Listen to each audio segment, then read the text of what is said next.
المرسلين فيها يفرق كل أمر حكيم صدق الله مولانا العظيم وصدق رسوله النبي الأمين الكريم. حضرات محترم، انتہائی مختصر میں انشاءاللہ 2-3 حدیثیں، اور آج یہ جو میں نے سورہ دخان ہے 25واں سپارہ ہے، سورت کا نام ہے الدخان، اور یہ سورہ نمبر ہے 44، 44 نمبر سورت ہے، اور اس کی پہلی 4 آیتیں میں نے تلاوت کی ہے۔ اللہ تعالیٰ نے اس سورت کے اندر شب بارات میں جو خدا کی طرف سے انعام، مغفرت، عطائیں، رحمتیں، کرم، نزول اور اس شب کی جو عظمت ہے وہ اللہ نے اس سورت کے اندر بیان فرمائی ہے۔ تو سب سے پہلے یہ یاد رکھیے گا، میں نے اس لیے ابتدا کہ میں آج تھوڑا سا آپ کو سورہ دخان جو ہے اس کا تعارف، اس کے اوپر 2 حدیثیں پیش کروں گا، اس سے آپ کو اندازہ ہوگا کہ اللہ تعالیٰ نے شب بارات کے لیے سورہ دخان کا ہی انتخاب کیوں کیا۔ تو یہ ایک نئی بات آپ کے علم میں آئے گی، اور انشاءاللہ آپ کا ایمان تازہ ہوگا۔ اس سے یہ ہوگا کہ آپ کو قرآن کی تلاوت کرنے کا ذوق پیدا ہوگا۔ پہلی بات یہ ہے کہ اللہ تعالیٰ نے فرمایا کہ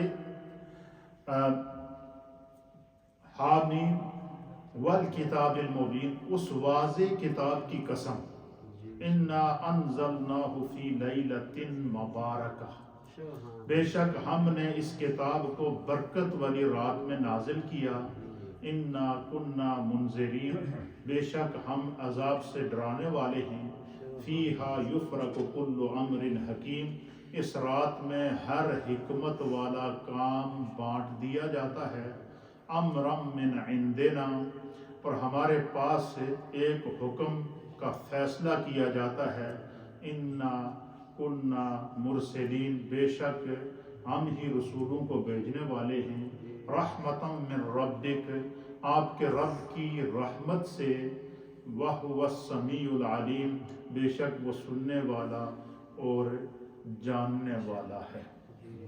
سورہ دخان یہ 25واں سپارہ ہے، سورت کا یہ سورہ نمبر 44 ہے۔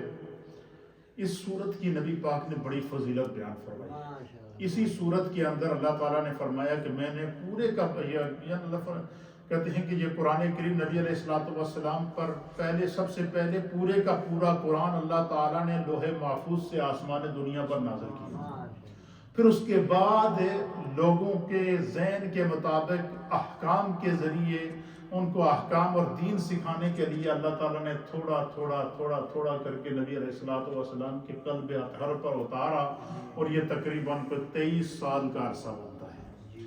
تو سب سے پہلے اللہ تعالیٰ نے ایک قرآن کو، پورے کے پورے قرآن کو جو لوح محفوظ سے آسمان دنیا پر نازل کیا، تو وہ اس کے بارے میں محدثین نے لکھا ہے کہ وہ شب بارات تھی۔ شب بارات کو پورے کا پورا قرآن جو ہے وہ اللہ تعالیٰ نے آسمان دنیا کے اوپر لوح محفوظ سے نازل کیا۔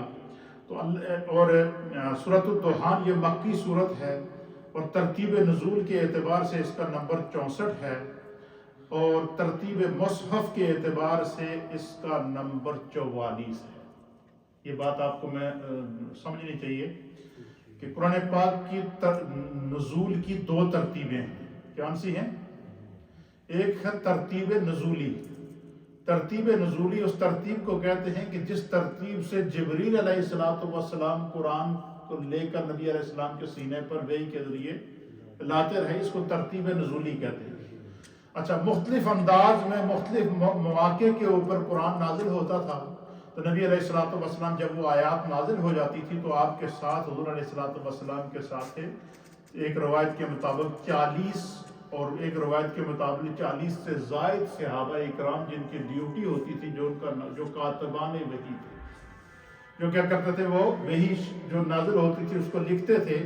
پھر حضور علیہ السلام انہیں فرماتے تھے کہ یہ جو آیتیں ابھی مجھ پر نازل ہوئی ہیں ان کو فلاں صورت میں لکھو، ان کو فلاں صورت میں لکھو، ان آیات کو فلاں صورت میں لکھو۔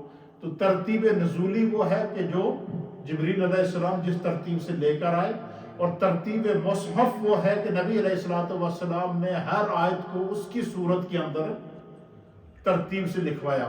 تو نبی علیہ الصلوۃ والسلام نے فرمایا،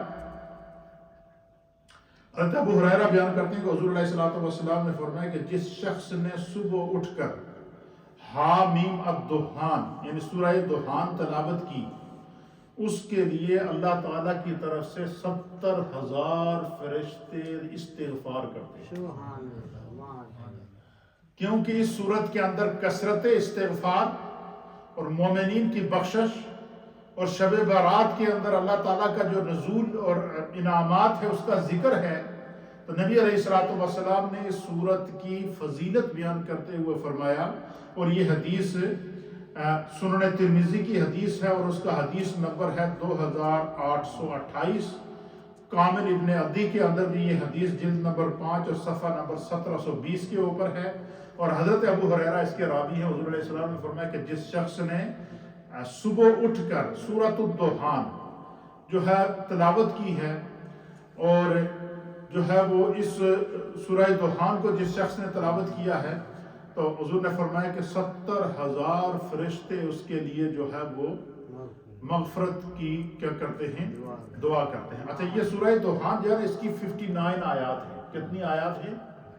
اور 3 رکوع ہیں. کتنی ہیں؟ اگر آپ جو لوگ ریگولر قرآن تلاوت کرتے ہیں تو وہ 5 سے 7 یا 8 منٹ کے اندر 3 رکوع تلاوت کر لیتے ہیں. کیا کرتے ہیں؟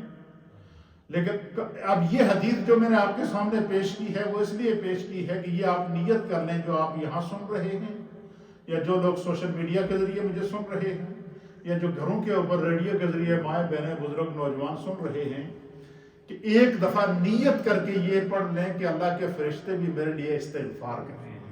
اس نیت سے سورہ دخان کی تلاوت ضرور کریں. نبی علیہ السلام نے فرمایا کہ جو شخص صبح اٹھ کر سورہ دخان کی تلاوت جس نے کی ہے اس کے لیے 70,000 فرشتے دعا فرمائیں گے. دوسری حدیث ہے، نبی علیہ الصلوۃ والسلام بیان فرماتے ہیں، حضور علیہ السلام نے فرمایا کہ جس شخص نے جمعے کی شب حامیم الدخان کی تلاوت کی، حضور نے فرمایا میں مصطفیٰ اس کو گارنٹی دیتا ہوں کہ اللہ اس کی مغفرت کر دے. سبحان اللہ. اب آپ دیکھیں کہ ہم لوگوں کو پرواہ نہیں ہوتی. ہم اللہ کی مغفرت کس طرح کہتے ہیں نا کہ رحمت حق بہانہ بھی جو ہے، اللہ کی رحمت بخشش کے بہانے تلاش کرتی ہے. تو اب بہانہ کیا ہے؟ حضور نے فرمایا کہ جس شخص نے شب جمعہ کو سورۃ الدخان کی تلاوت کی، فرمایا اس کی بخشش اور مغفرت یقینی ہے، کتنا ہی گناہگار کیوں نہ ہوگا، اللہ تعالیٰ اس شخص کو اس سورہ دخان کی شب جمعہ کو تلاوت کرنے کی غرض سے مغفرت فرما دے. دوسری حدیث، اس حدیث کی بھی آپ نیت کر لیں کہ زندگی میں کم از کم ایک دفعہ، بلکہ جب بھی موقع ملے تو پڑھنا چاہیے، لیکن نیت کر کے زندگی میں ایک دفعہ سورہ دخان کی تلاوت اس نیت سے ایک دفعہ اس نیت سے تلاوت کریں کہ اللہ کے 70,000 فرشتے ہمارے لیے استغفار کریں. اور دوسری سورۃ الدخان کی نیت کر کے پڑھ لیں کہ میں اگر اس کی نیت کروں گا تو پھر کیا ہوگا. فرمایا، حضور نے فرمایا کہ اس شخص کی مغفرت یقینی ہے. کیا ہے؟ یعنی یہ مغفرت کی سند ہے، مغفرت کا سرٹیفکیٹ ہے، یہ مغفرت کی گارنٹی ہے. حضور نے فرمایا کہ اگر کوئی بندہ کہ ہمارے یہاں کرنے کوئی چیز کہیں خریدنے جاتے ہیں جی اس چیز کی گارنٹی دیو جی. کتنی گارنٹی ہے؟ ویسے تو ہم گارنٹیاں مانگتے رہتے ہیں. ایک دفعہ میں کراچی میں گیا تو ایک چیز لینی تھی، تو میں نے دکاندار سے کہا جی اس کی گارنٹی کیا ہے؟ اس نے کہا جی تھوڑی اپنی گارنٹی ہے کہ تسی کل زندہ رہنا. تو میں نے کہا جی نہیں. تو اس نے کہا جی تھوڑی اپنی گارنٹی نہیں، چیزاں دی گارنٹی کا سوتے مانگ دے کہ ساری چیزاں جو چیز اللہ نے پیدا کیا وہ فانی ہے. تو لیکن یہاں میرے نبی نے کیا فرمایا؟ حضور نے فرمایا کہ جو شخص شب جمعہ کو سورۃ الدخان کی تلاوت کرے گا، حضور نے فرمایا اس کی مغفرت یقینی ہے، میں مصطفیٰ گارنٹی دیتا ہوں. اس سے بھی کوئی آسان، اس سے بھی کوئی رحمت والا دین ہوگا، اور اس سے بھی کوئی رحمت والے پیارے آقا جو اپنی امت کے لیے اتنا سوچتے ہیں. تو ایک دفعہ نیت کر کے اس نیت سے پڑھیں کہ اللہ کے فرشتے ہمارے لیے مغفرت کی دعا کریں، اور حضور نے فرشتوں کی تعداد بھی بتائی ہے کہ 70,000 فرشتے اس انسان کے لیے مغفرت کی دعا کرتے ہیں جو ہے صبح اٹھ کر پڑھے. صبح فجر کی نماز یا فجر کے لیے اٹھیں تو اٹھ کر تلاوت کر لیں, تو یا تہجد کے لیے اٹھیں تو اٹھ کر تلاوت کر لیں. 3 رکوع ہیں سورۃ الدخان کے, 25واں سپارہ ہے, سورہ نمبر 44 ہے. اور حضور نے فرمایا کہ جو بندہ صبح اٹھ کر صبح کے وقت سورۃ الدخان کی تلاوت کرے گا اس کے لیے 70,000 فرشتے دعا کریں گے. اور یہ حدیث ترمذی شریف کی حدیث ہے, کوئی عام حدیث, صحیح حدیث میں سے ہے. اور دوسری حدیث میں حضور نے کیا فرمایا کہ شب جمعہ کو تلاوت کرنے والے سورۃ الدخان کی ان کے لیے بخشش کی گارنٹی ہے. اور تیسری حدیث ہے, اس کو ابو عیسیٰ ترمذی نے سنن ترمذی کے اندر بیان فرمایا. اللہ اکبر. آپ بیان فرماتے ہیں کہ سرکار دو عالم صلی اللہ تعالی علیہ وسلم نے فرمایا کہ مجھے یہ خبر دی گئی ہے کہ جس شخص نے ایمان اور تصدیق کے ساتھ جمعہ کی شب کو سورۃ الدخان پڑھی وہ صبح کو بخشا ہوا اٹھے گا. اور ابو رافع کہتے ہیں کہ اس میں یہ اس بات کا نبی پاک نے اضافہ فرمایا ہے کہ اللہ تعالیٰ نہ صرف اس کی بخشش کرے گا بلکہ جنت میں اسے بڑی آنکھوں والی حوریں بھی اللہ تعالیٰ عطا فرمائے گا. یعنی جنت کا ٹھکانہ بھی بتا دیا, بخشش کی گارنٹی بھی دے دی, اور 70,000 فرشتے اس شخص کے لیے مغفرت کی دعا کریں گے جو صبح اٹھ کے یا شب جمعہ کو سورۃ الدخان کی تلاوت کرے گا. اس لیے میں نے چاہا کہ کیونکہ اسی سورہ دخان کے اندر نبی پاک نے اور اللہ تعالیٰ نے شب برات کو اور مغفرت کو بیان فرمایا ہے, تو میرے ذہن میں آیا کہ کیوں نہ میں تھوڑا سا سورۃ الدخان, آخر اللہ تعالیٰ کی کوئی نہ کوئی حکمت تو ہوتی ہے نا, جس چیز کو اللہ تعالیٰ نے سورۃ الدخان کے اندر شب برات کا ذکر کیا. سورۃ الدخان کے اندر اللہ تعالیٰ نے جو ہے وہ اس کی برکات کو بیان فرمایا. تو اس لیے نبی علیہ الصلوۃ والسلام نے پھر امت کا ذوق بڑھانے کے لیے جو ہے وہ فرمایا. پھر سرکار دو عالم صلی اللہ تعالیٰ علیہ وسلم حضرت عبداللہ ابن مسعود بیان کرتے ہیں کہ حضور علیہ الصلوۃ والسلام کو ہم نے دیکھا کہ سرکار دو عالم صلی اللہ تعالیٰ علیہ وآلہ وسلم جو ہے وہ اکثر سورۃ الدخان کی تلاوت فرمایا کرتے تھے. اس لیے میرے دوستو بخشش کی نیت سے سورۃ الدخان کو اگر اور نہیں تو کم از کم شعبان کے مہینے میں ضرور ہم ایک دفعہ تلاوت کریں, نیت کر لیں, انشاءاللہ اللہ تعالیٰ برکت. ہم نے تو بخشش کے بہانے تلاش کرنے ہیں نا. پھر یہ سورۃ الدخان کا جو ہے مختصر سا تعارف تھا. 2 حدیثیں اور مختصر جو مغفرت کے متعلق اللہ کے حبیب علیہ الصلوۃ والسلام نے فرمائی ہیں, توبہ اور استغفار کے متعلق, تاکہ امت کا ذوق پیدا ہو. اور ان احادیث کو ہمارے جو مفسرین ہیں وہ اسی سورۃ الدخان کی تفسیر کے اندر لے کر آئے. جو بڑی مزے کی جو بات ہے نا, یہ جو مغفرت کے متعلق جو احادیث ہیں ان میں سے اکثر احادیث وہ ہیں کہ جن کو امام فخر الدین رازی رحمۃ اللہ تعالیٰ علیہ اور دیگر جو بڑے بڑے مفسرین ہیں جنہوں نے قرآن کریم کی آیات کی تفسیر نبی پاک کی احادیث کے ساتھ کی ہے, وہ مغفرت کی جو احادیثیں لائے ہیں وہ سورۃ الدخان کی اور لیلۃ البرات کی, شب برات کی, اور فیہا یفرق کل امر حکیم, اور پھر مغفرت عامہ کے باب کے اندر ان احادیث کو لے کر آئے ہیں. حضرت سیدہ عائشہ صدیقہ ام المؤمنین رضی اللہ تعالی عنہا بیان فرماتی ہیں کہ یہ صحیح مسلم کی حدیث ہے, مسلم شریف کی حدیث ہے, اور حدیث نمبر ہے 2770. سرکار دو عالم صلی اللہ تعالی علیہ وسلم نے فرمایا, ام المؤمنین فرماتی ہیں کہ حضور نے فرمایا کہ بے شک جب بندہ گناہ کا اعتراف کر لیتا ہے پھر توبہ کرتا ہے تو اللہ سبحانہ و تعالی اس کی سچی توبہ کو قبول کرتا ہے. اللہ اس کی توبہ کو کیا کرتا ہے؟ قبول کرتا ہے. اس لیے جب بھی گناہ ہو جائے تو حضور نے فرمایا کہ گناہ کا کفارہ یہ ہے کہ اس کے فوراً بعد نیکی کی جائے اور اس گناہ سے توبہ کی جائے. اور دوسری حدیث, تیسری حدیث بلکہ چوتھی حدیث, یہ 5ویں حدیث ہو گئی. اور حضرت ابو بکر صدیق رضی اللہ تعالیٰ عنہ بیان فرماتے ہیں کہ رسول اللہ صلی اللہ تعالیٰ علیہ وآلہ وسلم نے فرمایا کہ جس شخص نے گناہ سے توبہ کر لی پھر اس پر اصرار نہیں کیا اور وہ گناہ اگر دوبارہ نہیں کیا، اگر اس دن کے اندر 70 مرتبہ بھی وہ گناہ کرے گا، جب بھی وہ توبہ کرے گا اس نیت سے کہ دوبارہ وہ گناہ نہ کرے، فرمایا اللہ تعالیٰ اس کے گناہ کو بخش دے گا۔ اللہ کی رحمت اتنی وسیع ہے، اتنی عریض ہے۔ اور چھٹی حدیث ہے، حضرت ابن عباس رضی اللہ تعالیٰ عنہ بیان کرتی ہے کہ رسول اللہ صلی اللہ تعالیٰ علیہ وآلہ وسلم نے فرمایا کہ جس نے توبہ کرنے کو لازم کر لیا، اللہ تعالیٰ اس کے لیے ہر تنگی سے راستہ نکالے گا۔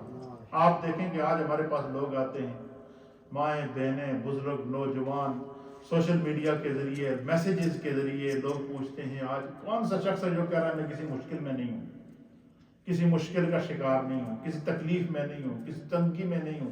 تو نبی علیہ الصلوۃ والسلام نے فرمایا کہ جو شخص توبہ کو لازم کر لیتا ہے، استغفار کو لازم کر لیتا ہے، اللہ تعالیٰ اس کے لیے ہر تنگی سے راستہ نکالتا ہے، ہر مشکل سے راستہ نکالتا ہے۔ اس کا مطلب کیا ہے کہ کثرت سے استغفار کرو۔ حدیث کے اندر آتا ہے کہ سرکار دو عالم صلی اللہ علیہ وسلم ایک دن میں 70 مرتبہ یا 100 مرتبہ کیا کرتے تھے؟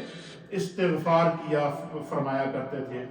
فرمایا کہ ہر تنگی سے اللہ توبہ کرنے والے کے لیے کوئی راستہ نکال دیتا ہے، ہر غم سے اس کے لیے خوشی نکال دیتا ہے۔ اگر کسی کو کوئی غم آ جائے، کوئی پریشانی لاحق ہو جائے، لیکن اس کے باوجود وہ کلمہ استغفار نہیں چھوڑتا، وہ استغفار کرتا رہتا ہے، استغفار کرتا رہتا ہے۔ اللہ تعالیٰ کو نبی علیہ السلام نے فرمایا کہ بندے کا کلمہ استغفار اتنا پسند ہے، اتنا پسند ہے، اتنا پسند ہے کہ فرمایا اسی غم سے اللہ اس کے لیے خوشی نکال دے گا، اللہ اسی غم سے اس کے لیے خوشی نکال دے گا۔ تیسری چیز، توبہ کا تیسرا فائدہ کیا ہے؟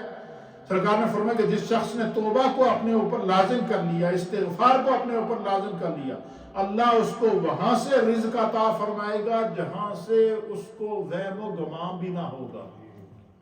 وہ سوچ بھی نہیں سکتا، خدا غیب سے اس کے لیے رزق کا کیا کرے گا؟ اہتمام کرے گا۔ اور پھر نبی علیہ الصلوۃ والسلام نے فرمایا کیوں؟ تو آپ فرماتے ہیں کہ میرے رب کا ارشاد ہے، اللہ فرماتا ہے کہ مَن یتق اللہ یجعل لہ مخرجا، سورہ طلاق ہے، اس کی آیت نمبر 2 اور 3 ہے۔ اللہ فرماتا ہے مَن یتق اللہ، پس جو شخص اللہ سے ڈرا، یجعل لہ مخرجا، تو اللہ تعالیٰ اس کے لیے مشکل سے نکلنے کا راستہ نکالتا ہے، وَيَرْزُقْهُ مِنْ حَيْثُ لَا يَحْتَسِبُ، فرمایا اللہ تعالیٰ اس کو اس جگہ سے رزق عطا فرماتا ہے جہاں سے اس کو وہم و گمان میں نہیں ہوتا۔ یہ قرآن میں اللہ فرماتا ہے، اور یہی چیز نبی علیہ السلام نے حدیث کے اندر فرمائی۔ تو اس کا معنی کیا ہے؟ اس کا معنی یہ ہے کہ جب اکثر لوگ کہتے ہیں کہ میں بے روزگار ہوں، اکثر لوگ کہتے ہیں کہ بھائی گھر کے حالات ٹھیک نہیں ہیں، اکثر لوگ کہتے ہیں کہ کچھ اخراجات نہیں چل رہے ہیں، تو اس کا معنی یہ ہے کہ اس بندے کو کیا کرنا چاہیے؟ یہ قرآنک وظیفہ ہے کہ وہ کثرت سے استغفار کرے، خدا مشکل سے بھی راستہ نکالے گا، اور استغفار کا فائدہ کیا ہوگا کہ اللہ اس کو وہاں سے رزق عطا فرمائے گا جہاں سے اس کے وہم و گمان میں بھی نہیں ہوگا۔ تو یہ تقریباً 6 کے قریب احادیث اور ایک آیت، یہ پیغام تھا۔ اب توبہ کی کچھ شرائط ہیں، کچھ اصول ہیں جو قرآن و حدیث کی روشنی میں ہمارے فقہاء اور محدثین نے بیان فرمائے ہیں، وہ چونکہ انتہائی لازم ہیں ہر توبہ کرنے والے کے لیے، ہر استغفار کرنے والے کے لیے ان اصولوں کا جاننا ضروری ہے۔ وہ اصول میں انشاءاللہ جمعے کو پیش کروں گا۔ اس کی وجہ یہ ہے کہ میں چاہ رہا تھا کہ میں آج اس کو پیش کروں، لیکن چونکہ اگر میں نے وہ ایک اصول پیش کیا تو ٹائم زیادہ ہو جاتا، ورکنگ ڈے، لہذا جمعے کا جو آدھا گھنٹہ پورا ہوگا تو اس میں چاہتا ہوں کہ جو لوگ کیونکہ اگلے ہفتے کو شب برات آ رہی ہے، تو جمعے کو انشاءاللہ العزیز میں آپ کی خدمت میں توبہ، استغفار اور سچی توبہ کے جو اصول ہیں اور جو اس کے قوانین شرعی ہیں اور جو اللہ اور اس کے رسول نے توبہ کا طریقہ بتایا ہے، اگر اس طریقے کو ہم سمجھ کر استغفار کریں گے، آپ یقین کیجئے کہ پھر ہماری روحانیت میں بھی اضافہ ہوگا اور ہمیں شب برات کے فضائل، اس کی مناقب اور اس کی روحانیت نصیب ہوگی۔ تو جمعے کو انشاءاللہ العزیز 12 بجے آپ لوگ آ جائیں، 12 بجے انشاءاللہ میں منبر پر بیٹھ جاؤں گا اور توبہ کی شرائط، توبہ کے اصول، توبہ کی ٹرمز اینڈ کنڈیشنز جو اللہ اور اس کے رسول نے اور محدثین نے بیان فرمائی ہیں وہ میں پیش کر دوں گا، اور ان اصولوں کی روشنی میں اگر آپ پھر شب برات گزاریں گے تو آپ دیکھیے گا آپ کا روحانیت میں ایک عجیب قسم کا اضافہ ہوگا۔ اس لیے میں ہمیشہ میری کوشش ہوتی ہے کہ جو خاص موقع ہوتے ہیں بخشش کے، جیسے شب برات ہے، رمضان ہے، شعبان ہے، اسی طریقے سے مختلف جو اللہ تعالیٰ ہمیں زندگی میں مواقع عطا فرماتا ہے، ان مواقعوں کو سمجھنے کی کوشش کریں۔ تو اس لیے میں ہمیشہ ٹاپک کے مطابق گفتگو کرتا ہوں، کوشش ہوتی ہے کہ تاکہ جس چیز کو ہم سیکھیں ہمیں اس کی روح معلوم ہو۔ اسی لیے کہتے ہیں کہ نماز تو سب پڑھتے ہیں، لیکن اصل نماز وہ ہے جو خشوع اور خضوع کے ساتھ پڑھی جائے، جو حضوری قلب کے ساتھ پڑھی جائے۔ اور جبریل علیہ السلام نبی علیہ السلام کی بارگاہ میں حاضر ہوئے اور عرض کیا کہ یا رسول اللہ من احسان ہو، یا رسول اللہ احسان کیا ہے؟ حضور علیہ السلام نے فرمایا کہ احسان یہ ہے کہ تو اپنے رب کی عبادت اس طرح کرے کہ گویا کہ تو اپنے رب کو دیکھ رہا ہے، اور اگر تو اپنے رب کو نہیں دیکھ رہا تو تیرا یہ ایمان ہونا چاہیے کہ فَإِنَّهُ يَرَاكَ، تو تیرا رب تو تجھے دیکھ رہا ہے۔ تو جب بندے کو یہ ہو کہ میرا رب مجھے دیکھ رہا ہے، میں اپنے رب کی بارگاہ میں حاضر ہوں، اور اب میرے گناہ پر مجھے سزا ملے گی، اور میری نیکیوں پر میری بخشش کا دار و مدار ہوگا اور ایمان کی سلامتی ہوگی، تو فرمایا کہ یہ انسان ان اصولوں کو سمجھ کر اس کے مطابق جب اپنی زندگی گزارتا ہے، اللہ تعالیٰ پھر نیت کے مطابق کیا وہ اس کو عمل کا نیت کے مطابق بھی ثواب عطا فرماتا ہے، کیونکہ نبی علیہ السلام نے فرمایا کہ انما الاعمال بالنیات، اعمال کا دار و مدار نیتوں کے اوپر ہے۔ تو جب ہمیں یہ معلوم ہوگا کہ توبہ اور استغفار کے اصول یہ ہے، توبہ اور استغفار کے شرائط یہ ہیں، توبہ اور استغفار کی ٹرمز اور کنڈیشنز یہ ہیں، جب ہم ان ٹرمز اور کنڈیشن کو سیکھ کر ان کو سمجھ کر جب اس کے مطابق ہم توبہ کریں گے تو پھر انشاءاللہ ہماری روحانیت میں دن دگنی رات چگنی اضافہ بھی ہوگا، اور اللہ ہمیں تقوی کا نور عطا فرمائے گا، اور جس تقوی کا نور مل جائے وہ گناہوں سے بچ جاتا ہے، خدا اس کی حفاظت کرتا ہے۔ اللہ تعالی ہمیں دین سمجھنے کی توفیق عطا فرمائے۔